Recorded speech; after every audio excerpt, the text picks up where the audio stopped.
La France est aujourd'hui fracturée, défigurée, martyrisée, après 50 années au cours desquelles nos dirigeants politiques, toutes tendances confondues, ont fait preuve successivement de laxisme, d'absence de clairvoyance et de lucidité, de manque de vision, de déni de réalité, de volonté politique et à présent de renoncement face au plus grand des dangers qui menacent notre nation, la guerre civile et ethnique. L'acceptation d'une immigration massive non contrôlée est surtout incompatible avec nos valeurs, nos mœurs et nos modes de vie, sans avoir modifié les conditions d'accès à la nationalité française, constitue une faute et une trahison inqualifiable commise contre la nation, contre son identité et son droit légitime à sa continuité historique. En l'espace seulement de 4 ou 5 décennies, nos élites politiques, négligeant totalement le bien commun et l'intérêt de la nation, ont mis en réel péril plus de 1500 ans d'histoire du peuple français. Et aujourd'hui, la patrie est en danger. Oui, notre patrie est en grand danger. Doit-on rappeler à ces dirigeants irresponsables qui méprisent le peuple et qui le mènent au désastre que la patrie s'identifie au patrimoine, c'est-à-dire à l'ensemble des biens que nous avons reçus de nos pères en héritage, et que la patrie établit un lien réel entre l'aspect spirituel et l'aspect matériel, c'est-à-dire entre la culture et le territoire. Elle mêle donc les valeurs et l'aspect spirituel qui composent la culture d'une nation. C'est la raison pour laquelle plusieurs peuples ne peuvent pas vivre sur un même sol. Plusieurs cultures ne peuvent pas coexister paisiblement sur un même territoire. Je citerai Julien Freund, une collectivité politique qui n'est plus une patrie pour ses membres cesse d'être défendue pour tomber plus ou moins rapidement, car là où il n'y a pas de patrie, les mercenaires ou l'étranger deviennent les maîtres. Vouloir par idéologie progressiste, universaliste, de surcroît, sans l'aval du peuple autochtone, imposer une société pluriethnique et pluriculturelle est une pure folie. Le pluriculturalisme est une imposture sanglante que nous avons déjà payée chèrement ces dernières années et qui va plonger la France vers la dévastation et le malheur. Avoir ignoré cela et avoir refusé de corriger le cours néfaste des choses a conduit en effet à la situation explosive et délirante qui frappe aujourd'hui injustement le peuple français. Celui-ci souffre de l'abandon de ses dirigeants face à l'instauration d'un communautarisme dicté par une idéologie mortifère, devenant, grâce au nombre, de plus en plus vindicative et agressive. Combien de morts le peuple français, hébété devant tant d'ingratitude de la part des derniers arrivants, légaux et illégaux, qui crachent sur la France et veulent aujourd'hui réécrire son histoire. Combien de temps le peuple attendra-t-il avant de se révolter devant cela?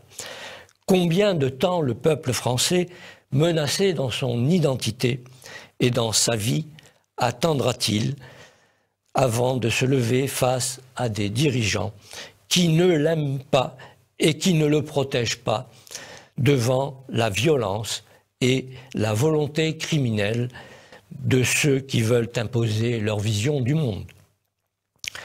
Nos dirigeants politiques peuvent-ils continuer impunément à ignorer les drames qui s'annoncent et à refuser d'assumer leurs responsabilités. Leur démission provoque l'effondrement de l'état de droit qui régit pourtant le fonctionnement de notre démocratie et finira par instaurer le chaos. La chienlit, aurait dit De Gaulle, qui inévitablement conduira à l'affrontement.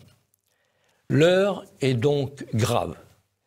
Face au naufrage de la France, qui se dessine sous nos yeux ahuris, le peuple français doit-il se résigner et se soumettre au triste sort qui lui est réservé?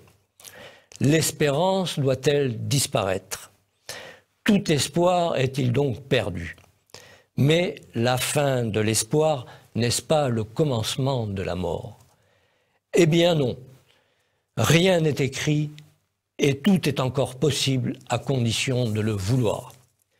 C'est pourquoi, moi, général Martinez, j'appelle les Français, et en particulier ceux appartenant à cette majorité silencieuse, ignorés, abandonnés, menacés, méprisés, agressés, à me rejoindre pour entrer en résistance contre la démission et le renoncement d'un pouvoir politique qui n'entreprendra finalement, malgré l'évidence du danger, aucune action ni contre la submersion migratoire hostile à notre civilisation et à notre culture, ni contre le séparatisme islamique. Face à cette soumission à l'esprit totalitaire qui conduit à la trahison de la nation française, je les invite à se rallier à moi pour préparer l'élection présidentielle de 2022 à laquelle j'ai décidé de me porter candidat. Hors des partis politiques. Il faut en effet provoquer le sursaut national indispensable au rétablissement d'un État fort, soucieux du bien commun et de l'intérêt de la nation, qui doit pouvoir exercer son droit légitime à sa continuité historique mise à mal depuis trop longtemps.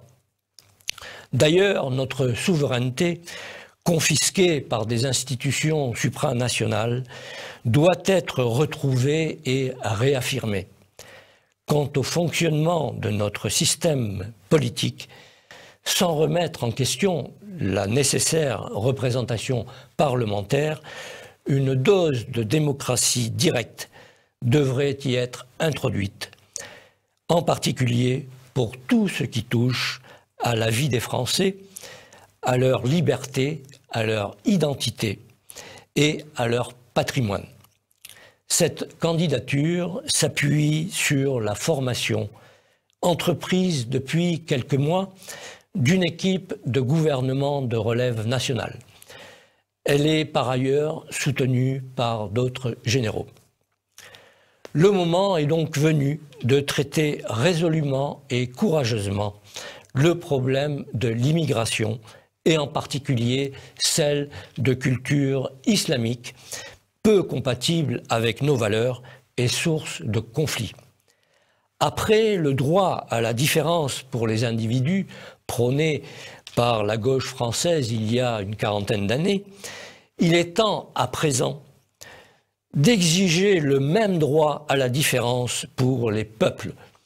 Le peuple français a le droit d'être différent des peuples d'Afrique noire et du Maghreb et vice-versa. L'Europe doit pouvoir être différente des peuples différentes de l'Afrique noire et du Maghreb également. C'est d'ailleurs ce qui a constitué la richesse de l'humanité jusqu'à présent. Mais cette dérive, qui s'est accélérée au fil des dernières décennies, a été rendue possible grâce à une propagande ignoble exercée par l'idéologie droit de l'homiste et acceptée par des dirigeants politiques coupables qui se sont succédés. Elle a, avec la complicité de ces derniers, formater progressivement et enfermer notre peuple dans un état de culpabilisation et de repentance injustifiée. Cela doit cesser. Au-delà de ce premier combat primordial, le redressement de l'État devra être entrepris et avec lui la fin de la corruption, de la politique systématique de mensonges et de falsification. L'État doit en effet être au service de la vérité, des citoyens et du bien commun, et non pas à la solde de sordides appétits particuliers sur fond de conflits d'intérêts. Le peuple français, il faut le lui dire, c'est un grand peuple qui doit maintenant se réveiller et se réapproprier sa riche histoire pour refuser sa paralysie et sa léthargie dans lesquelles il a été plongé injustement. Il doit retrouver la fierté et renouer avec son passé pour se projeter dans l'avenir choisi librement et non pas subi. Pour cela, l'ordre et la loi doivent être rétablis, car l'ordre seul est le garant de la liberté, alors que le désordre mène à la servitude. Il doit refuser de mettre un genou à terre et rester debout pour se dresser contre le mensonge.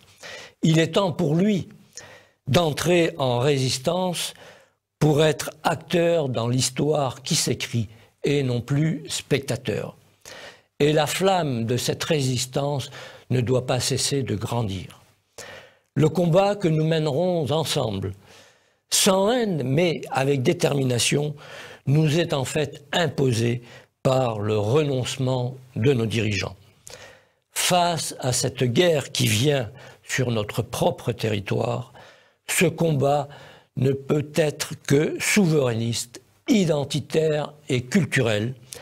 Il nous conduira jusqu'à la victoire pour sauver la France et la nation française. Vive la France!